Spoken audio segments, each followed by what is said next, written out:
जैसे ही ट्विंस हमारे रिशेल को बताते हैं ना मदर को देखें, मदर अजीब एक्ट कर रही है, तो रिशेल ट्विंस को लेकर वहां से भाग रही थी। वो सोचती है मुझे इसका पता तो नहीं है क्या बात कर रहे हैं, लेकिन फिर भी जिस वक्त मैंने ये अल्फाज सुने मेरा दिल डूबता जा रहा था, और तब उसने नीरू को उठाया हुआ था और पैनी आगे भाग रही थी।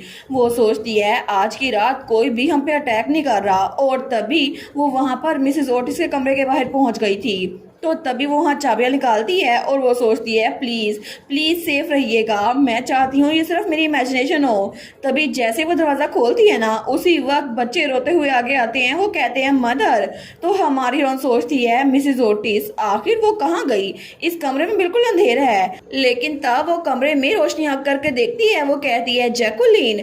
तो उसे याद आता है जैकुलिन ने कहा था मैं प्यार में अंधी हो चुकी थी, लेकिन अब मेरा कोई काम नहीं बचा।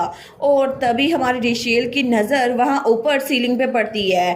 तो तब जब हमारी रिशेल वहाँ देखती है तो तब वहाँ पर एक टेबल और एक हील नीचे गिरी हुई थी, और उसके सामने मिसेस ओटिस वो जिंदा नहीं थी। हमारे सोचती है नहीं ऐसा नहीं हो सकता, मिसेस ओटिस जैकुलिन ऐसा नहीं हो सकता, उन्होंने अपनी जान खुद ले ली, आखिर मैं ऐसा क्यों देख रही हूँ। तभी वहाँ से पीछे से एलन भी आता है। वो कहता है मैंने तुम्हें सेकंड फ्लोर से भागते हुए देखा तो मैंने तुम्हारा पीछा किया, फॉर्चुनेटली आज हालवे में कोई रोजेस नहीं थे। तो हमारी हीरोइन उसकी तरफ देखती है। वो सोचती है नहीं इसको ये देखना नहीं चाहिए। तो एलन कहता है आखिर मदर कहाँ पर है, लेकिन जैसे उसकी नजर भी सीलिंग पे पड़ती है तो रिशेल जल्दी से भाग के उसे गले लग जाती है। वो कहती है प्लीज मत देखो एलन, प्लीज मत देखो। तो एलन कहता है मदर। हमारा कहती है प्लीज मत देखो। तो एलन कहता है आखिर मदर के साथ क्या हुआ है। वो कहती है नहीं मत देखो एलन। तो वो तो बहुत ज़्यादा शौक था। वो कहता है मदर नहीं ऐसा नहीं हो सकता। और वहाँ पर मिसेस ओटिस जैकुलिन की बॉडी बिल्कुल बेजान थी। तो तब हमारी रिशेल उसे दिलासा दे रही थी, लेकिन जैसे ही एलन को सिचुएशन का पता चलता है वो तो बहुत ही ज़्यादा रोने लग गया था। वो चिल्ला रहा था। वो कहता है नहीं मदर आखिर ये कैसे हो गया। हमारी सोचती है मैं उस वक्त एक भी आंसू बहा नहीं पाई, लेकिन मैं उस इंसान को चुप करवा रही थी जिसकी पूरी दुनिया खत्म हो चुकी थी। तो एलन बार बार चिल्लाई जा रहा था मदर आखिर ऐसा क्यों, ये सब कुछ क्यों हो गया। लेकिन थोड़ी देर के बाद फाइनली एलन वहाँ ज़मीन पे बैठ गया था।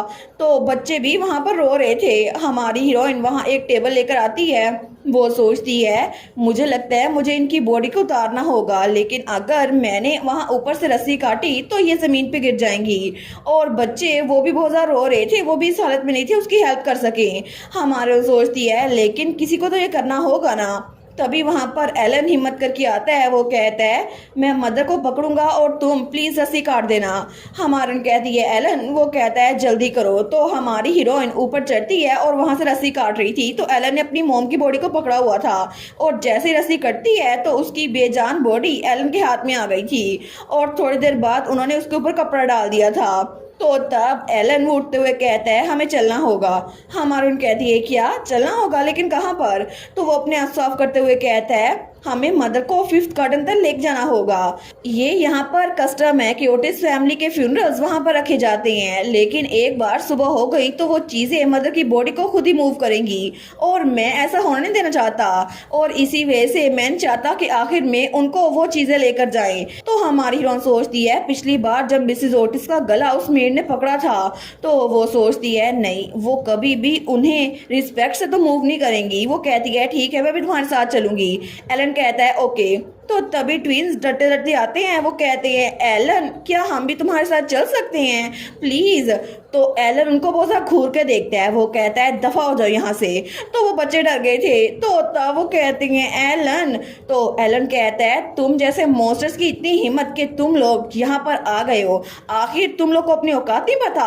और वो तुमको बड़ा घूर के देख रहा था। वो कहता है तुम लोग की वजह से मदर, तुम लोग ये बात जानते हो ना। तो वो दोनों तो बहुत ज्यादा डरे हुए थे, लेकिन हमारी रिशेल उनको देखती है। वो सोचती है ये लिटिल रोजेस ये बार बार रोजेस की तरह बिहेव करते थे, लेकिन इनकी मदर को जब पता था कि ये रोजेस है तो वो उनको कैसे बिहेव करती थी। और इसके अलावा मुझे उस मेड ने कहा था कि वो तो अभी तक भी रोजेस नहीं बने, वो हाफ रोजेस हैं जो कि छोटे से रोजेस हैं। तो इसका मतलब है इनमें इंसानी इमोशंस होंगी। और ये बच्चे तो हमेशा मिसेस जैकुलिन की तरफ वैसे बिहेव करते थे जैसे एक बच्चा अपनी माँ की तरफ करता है। तो शायद मुझे लगता है इनमें थोड़ी सी इमोशंस होंगी। तो हमारी हीरोइन कहती है एलन अगर हम बच्चों को अपने साथ ले जाएं। वो कहता है रिशेल क्या तुम्हें इनके लिए बुरा लग रहा है? तो हमारी रिशेल कहती है पहले मैं यहाँ पर सिर्फ इसलिए आ पाई क्योंकि मुझे इनकी तरफ से हेल्प मिली थी, और जब ये मेरे साथ थे ना तो बाकी रोजेस करीब नहीं आ पाए, इसी वजह से तुम्हारी मदर को ऐसे लेके जाना सेफ होगा। तो एलन कहता है तुम ये बात जानती हो ना कि अभी अगर मैं तुम पे गुस्सा करूँ तो ये बुरा नहीं होगा? वो कहती है बिल्कुल मैं ये बात जानती हूँ। तो एलन कहता है क्या तुम इन चीजों के साथ अटैच हो गई हो, इन छोटे मॉन्स्टर्स के साथ? तो हमारी हीरोइन कुछ नहीं बोलती। वो कहता है एक्सप्लेन करो आखिर तुम्हारा इस बात से क्या मतलब है? हमारी हीरोइन कहती है अगर ट्विंस मुझे ना बताते तो मुझे जैकुलिन के बारे में कभी पता ना चलता, इसी वजह से मैं बच्चों की ऐसी बात कर रही हूँ। और हमारा हीरो कहता है बोलती रहो। वो कहती है मुझे याद आया जो मैंने पहले सुना था, मुझे किसी मेड ने कहा था कि ये अभी तक प्रॉपर रोजेस नहीं बने और ये इनकी बॉडी को प्रॉपरली टेक ओवर नहीं कर पाए। तो एलन कहता है क्या मतलब? हमारी हीरोइन कहती है ये बच्चे इंसान नहीं है, लेकिन इसके बावजूद भी क्या पता ऐसा हो कि तुम्हारी बहन भाइयों की सोल अभी भी थोड़ी सी इनकी बॉडी में हो, जिनकी वजह से ये ऐसे इमोशन शो करते हैं। तो क्या ये ठीक नहीं होगा कि ये अपनी मदर के फाइनल जर्नी में उनके साथ हों? इसी वजह से मैंने ऐसा कहा। तो एलन कहता है प्रॉपर रोजेस नहीं बने हैं ये चीजें, मैं जानता हूँ कि ये चीजें मॉन्स्टर हैं, फिर भी ये ट्रेंटन दिखाते हैं, अफेक्शन क्रेव करते हैं और इमोशन दिखाते हैं। और तब वो सोचता है जब पेरी और नीरू छोटे थे तो मैं अक्सर उनके साथ खेलने के लिए जाया करता था, लेकिन तब वो कहता है इसका ये मतलब भी नहीं है कि पेनी और नीरू वो जिंदा हैं, और इसका ये मतलब भी नहीं है मैं उनको वापस पा सकता हूँ। और इसी वजह से एग्जैक्टली मुझे बताओ आखिर क्यों? हमारे उन सोचती है एलन ने इन दोनों को बहुत लंबे अर्से से देखा है, पिछले 6 सालों से जब से ये रोजेस बने हैं, लेकिन फिर भी ऐसा कहा नहीं जा सकता कि ट्विंस दोबारा इंसान बन सकते हैं। तो हमारे उन कहती है मुझे माफ कर दो मैंने गलत बोल दिया। तो एलन वो गहरी सांस लेते हुए कहता है ठीक है अगर रैशनली सोचा जाए तो इनको साथ लेकर जाना ठीक होगा, क्योंकि हमें अपनी सेफ्टी का भी ध्यान रखना है, और बाकी रोजेस तुमने कहा था इनके होते हुए करीब नहीं आएंगे। तो तभी वहां से कोई चीज उठाता है और कहता है हम लोग किचन के जरिए जाएंगे, क्या तुम लोगों में कॉन्फिडेंस है कि हमें फॉलो करो? वो दोनों कहते हैं किचन। तो एलन कहता है चाहे कुछ भी हो जाए रोजेस जितने मर्जी हमसे दूर रहे, मेन हाल से जाना बहुत ज्यादा खतरनाक होगा। इसके अलावा किचन का साइड डोर 5th गार्डन के क्लोज है। वो दोनों कहते हैं हाँ बिल्कुल। तो एलन कहता है क्या तुम लोग चलो या फिर नहीं? तो तब ट्विंस बहुत ज्यादा डर रहे थे, तभी वो कहते हैं ठीक है हम ये कर सकते हैं, हम तुम्हारे साथ चलेंगे।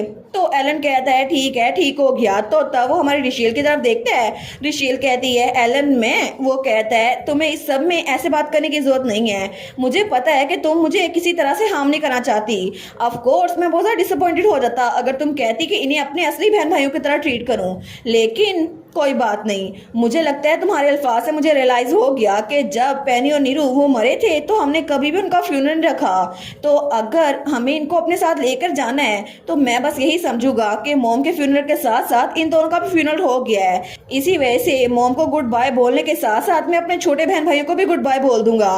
और तब थोड़ी देर के बाद वो लोग किचन के रास्ते से जा रहे थे। तो ट्विंस कहते हैं तुम श्योर हो ना यहाँ पे फ्लेम्स नहीं है, यहाँ पर हेड शेफ नहीं है? लेकिन थोड़ी देर के बाद वो लोग साइड डोर से बाहर निकल आए थे। तो एलन कहता है तुम लोग को पता है ना 5th गार्डन कहाँ पर है, तो हमें रास्ता दिखाओ। और तब ट्विंस वो आगे थे। वो कहते हैं ठीक है। तो हमारी रिशेल और एलन ने वहां पर उनकी मदर को पकड़ा हुआ था और ट्विंस आगे रास्ता दिखा रहे थे, लेकिन तब वो लोग गार्डन में से भाग रहे थे, फिर भी बाकी रोजेस उनके आसपास नहीं आ रहे थे। हमारे सोचती है वो चीजें जो रात को मैं विंडो से बाहर देखती हूँ, क्या इसी वजह से वो हमारे करीब नहीं आ रही क्योंकि बच्चे हमारे साथ हैं? लेकिन तब फाइनली वो लोग उस दीवार के पास पहुंच गए थे जहाँ पे 5th गार्डन था। तो जैसे वो लोग वहां आए थे बच्चे कहते हैं हम लोग पहुंच गए एलन। हमारे सोचती है अच्छा तो ये है 5th गार्डन, लेकिन यहाँ पर मुझे कोई दरवाजा नजर नहीं आ रहा, या फिर यहाँ पर 5th गार्डन के अंदर जो भूल भुलैया है वही इसका दरवाजा है। तो तभी वहां से उस दीवार के अंदर से किसी की घुर्राने की आवाज आती है। हमारी और डर गई थी। वो सोचती है ये आवाज ये कैसी थी? तभी उसे रूल याद आता है 5th गार्डन के पास बिल्कुल मत जाना, जिसके पास लाल ईंटों की दीवार बनी हुई है, ये अंडर कंस्ट्रक्शन है, इसी वजह से ये अनयूजुअल नहीं है कि वहां से आवाजें आए, तो तुम्हें डरने की कोई जरूरत नहीं है। हमारा सोचती है क्या आवाजों का मतलब ये था, लेकिन क्या इसका मतलब है कि मीनार के रोजेस वहां पर भी है? तभी वहां पर एलन कुछ करता है तो हमारी उसकी तरफ देखती है। वो कहती है ये तुम क्या कर रहे हो एलन? तो एलन कहता है तुम्हें सरप्राइज होने की जरूरत नहीं है। तभी वहाँ ईंटों के अंदर से एक स्पेस बाहर निकल आती है। तो तब वहाँ पर बिल्कुल एक ताबूत सा बन गया था। तो हमारी रोन कहती है ये क्या है। एलन कहता है ये देखने में अजीब लगेगा लेकिन ये फ्यूनरल कस्टम है बाटन मीनार में। सक्सेसर को स्ट्रिक्टली एजुकेट किया जाता है कि मीनार में अगर किसी की जान चली जाए तो उसको यहाँ पर इस दीवार के अंदर इस ताबूत में डालना होगा, लेकिन रियलिटी में हम कभी कभार ये खुद कर पाते हैं। तो तब वो कहता है मेरी हेल्प करो। हमारी हीरोइन वहाँ पर मिसेस ओटिस को लेकर एलन के साथ उस ताबूत के अंदर डाल देती है। तो एलन कहता है लेकिन कभी भी मैंने या ओटिस फैमिली के किसी मेंबर ने यहाँ जिंदा कदम नहीं रखा। और तब हमारा एलन बहुत उदास था। वो कहता है मैं बस यही उम्मीद कर सकता हूँ कि रोजर डैड के साथ कुछ बुरा ना करे। और तब जैसे ही वो उस ताबूत को दोबारा से उस दीवार के अंदर डालते हैं ना, वहां पर वो ताबूत उस दीवार के अंदर चला गया था। तो हमारी हीरोइन वो भी उनको आखिरी बार गुड बाय बोलती है, लेकिन तभी वो ऊपर देखती है तो सूरज चढ़ रहा था। तो एलन कहता है चलो वापस चलते हैं। रिशेल कहती है ठीक है। तो हमारी रिशेल सोचती है आई सपोज बस हम आज के लिए यही कर सकते थे। लेकिन तभी बच्चे पीछे से उसकी स्कर्ट पकड़ते हैं। वो कहते हैं टीचर। हमारी कहती है तुमने मुझे डरा दिया, क्या बात है।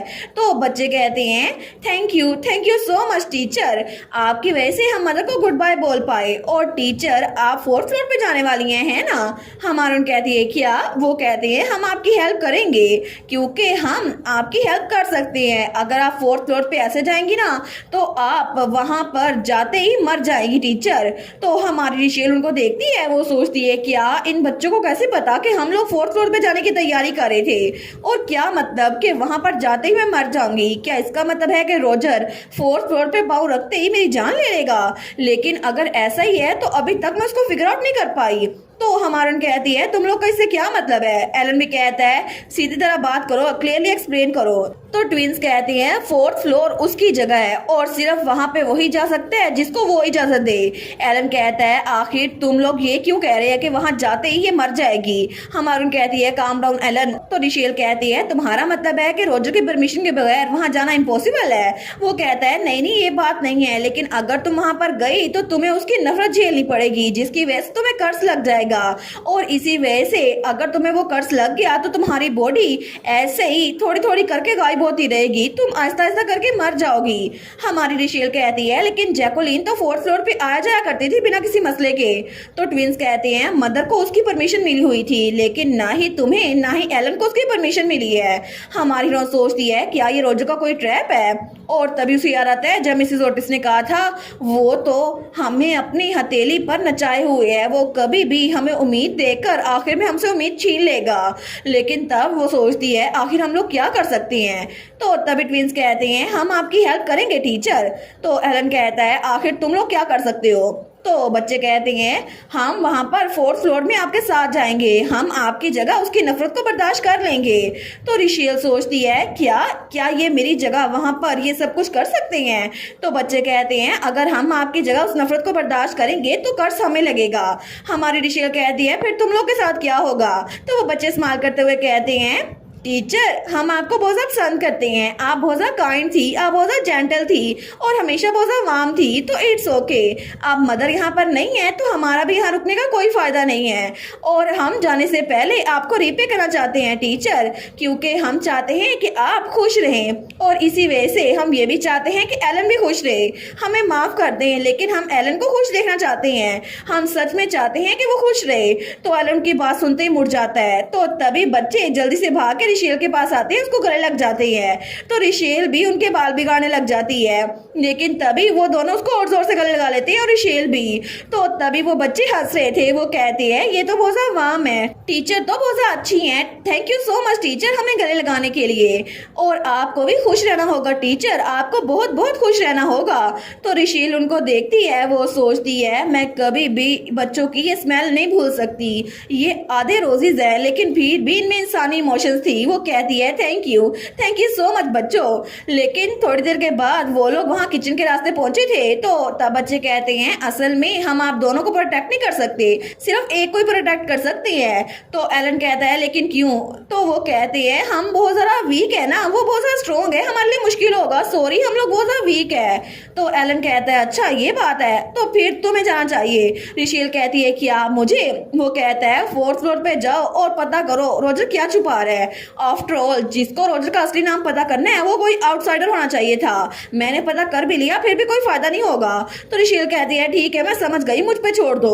तो एलन कहता है तुम दोनों मेक श्योर करना इसको प्रोटेक्ट करो। वो दोनों कहते हैं हम ये कर सकते हैं, हम उसको कभी भी हर्ट होने नहीं देंगे। तो तब हमारा हीरो कहता है इस दौरान मैं उसको डिस्ट्रैक्ट करूंगा। तो रिशेल कहती है उसे डिस्ट्रैक्ट करोगे, आखिर तुम क्या प्लान कर रहे हो? एलन कहता है मैं थोड़ा सा सीन क्रिएट करूंगा, मदर के साथ जो कुछ भी हुआ ये आउट ऑफ प्लेस नहीं लगेगा। इसी वजह से ये बात दिमाग में रखना, अगर तुम्हें कुछ भी अजीब लगे तो बिल्कुल हिचकिचाना मत और वापस लौट आना। प्लीज टीचर अपना ख्याल रखना।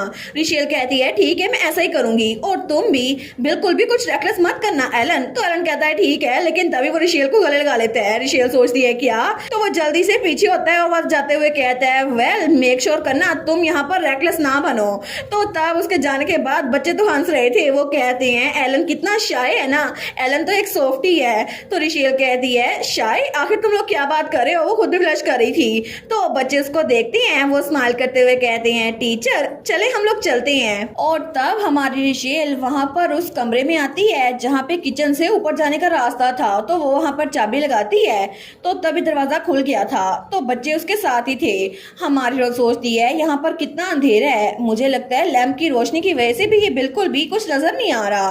तो बच्चे कहते हैं आपको लैंप की कोई जरूरत नहीं है, हम आपको लीड करेंगे, बस हमें फॉलो करें टीचर। तो हमारी रिशेल वो उनका हाथ पकड़ती है, तो बच्चे उसको लेकर भाग रहे थे। तो रिशेल अपनी आंखें बंद कर लेती है। तो रिशेल सोचती है मुझे लगता है कि हमें यहाँ से 4th फ्लोर तक जाने में बहुत सारा टाइम लगेगा, क्योंकि हम लोग बेसमेंट से 4th फ्लोर तक जा रहे हैं। लेकिन मुझे बस बच्चों का ध्यान रखना होगा कि बच्चे मुझे ले चले। तो तभी वो वहां पर भाग रही थी, वो सोचती है मुझे स्टेप गिनने होंगे। तो तभी बच्चे एक स्टेप लेते हैं, तो तब वो थोड़े आगे आ गए थे। वो दूसरा स्टेप लेते हैं, वो थोड़े और आगे आ गए थे। और थोड़ी देर बाद वो लोग तीसरा स्टेप लेते हैं, और चौथे स्टेप के बाद बच्चे कहते हैं टीचर हम लोग पहुंच गए। हमारी हीरोइन कहती है क्या? वो कहती हैं ये ऐसी जगह है जो एग्जिस्ट करती है लेकिन एग्जिस्ट नहीं करती, एक ऐसी जगह जहाँ पे कोई भी अलाउ नहीं है टीचर, ये उसकी स्पेस है। और वहां पर एक और दरवाजा था।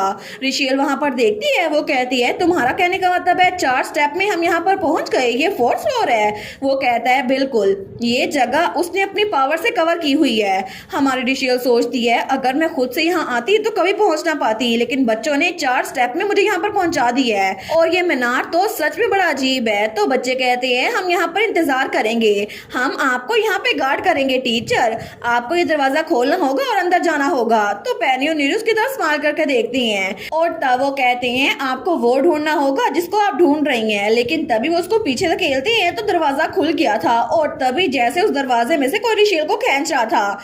हमारी उन कहती है पेनी नीरू, तो उनके हाथ और उनकी बॉडी गायब हो रही थी। वो कहती है तुम्हारे हाथ? तो पेनी कहती है हम लोग बिल्कुल ठीक है, जल्दी करें और जाएं। तो नीरू भी कहता है कोई टाइम नहीं है और जल्दी जाएं जब तक हम आपको प्रोटेक्ट कर सकते हैं। हमारे सोचती है कोई चीज तो मुझे अंदर खींच रही है, मुझे पता था ये मौका जरूर आएगा, मुझे पता था, मैं इस चीज के लिए अपने आप को तैयार कर रही हूँ। तो तभी वो वहां पर बड़ी मुश्किल से रुकते हुए कहती है पेनी नीरू तुम लोग को बता दूं आई लव यू, मैं तुम दोनों से बहुत ज्यादा प्यार करती हूँ। तो पेनी और नीरू आखिरी बार उनको स्माइल करके देखती है। वो कहते हैं हम जानते हैं टीचर, और गायब होने से पहले एक आखिरी बार वो लोग अपनी रियल एज के हिसाब से नजर आ रहे थे, जैसे कि वो 12 साल के थे। वो कहते हैं thank you so much teacher हमें प्यार करने के लिए, और उसी पल वो वहां से गायब हो गए थे। तो रिशेल उनको देखती है और उसको हर एक चीज याद आती है, जैसे उसने उन बच्चों के साथ टाइम गुजारा था, जब वो बच्चे रो रहे थे और जब उसने उनको प्रोटेक्ट किया था, उसे हर एक टाइम याद आ रहा था। तो तब उन्हीं के बारे में सोच रही थी, लेकिन तभी वो दरवाजा उसके अंदर जैसे रिशेल जाती है वो दरवाजा बंद हो गया था। रिशेल सोचती है थैंक यू सो मच मेरे पहले स्टूडेंट्स, जिनका ख्याल मुझे खुद ही रखना था और जिन्होंने मुझे बताया कि मैं एक अच्छी टीचर बन सकती हूँ, वो बच्चे जिनको मैं सच में कोई भी हेल्प नहीं कर पाई, गुड बाय मेरे प्यारे लिटिल रोजेज। तो तब वो सोचती है एलन अभी भी रोजर को डिस्ट्रैक्ट कर रहा होगा और बच्चों ने अपनी लाइफ मेरी वजह से दे दी, लेकिन अब मेरे पास इकलौता चांस यही है, मुझे आगे जाना होगा। तो तब उस हालवे में से भाग रही थी जो कि उसे बहुत ज़्यादा लंबा लग रहा था। हमारा सोचती है मुझे कोई साउंड सुनाई नहीं दे रही और यहाँ पे भागते हुए मुझे महसूस हो रहा है जैसे ये रास्ता बहुत ज़्यादा लंबा है और उस रास्ते के आखिर में एक कमरा था जिसका दरवाज़ा बंद था। तो रिशेल उस दरवाजे के सामने पहुंची थी। वो सोचती है ये जगह कितनी ज़रा बड़ी है, आखिर देखने में तो ये बिल्कुल बड़ी नहीं लगती, लेकिन ऐसा लगता है मैं यहाँ पर आधा दिन भाग कर आई हूँ। लेकिन जैसे ही वो दरवाज़ा खोलती है तो सामने उसने जो पहली चीज़ नोटिस की थी वो थी कलर रेड। वहाँ पर हर एक चीज़ उसको रेड नजर आ रही थी। वहाँ पे बुक्स पड़ी थी वो भी रेड थी और वहाँ पर एक बेड था जिसके ऊपर पर्दा भी बिल्कुल रेड लगा हुआ था।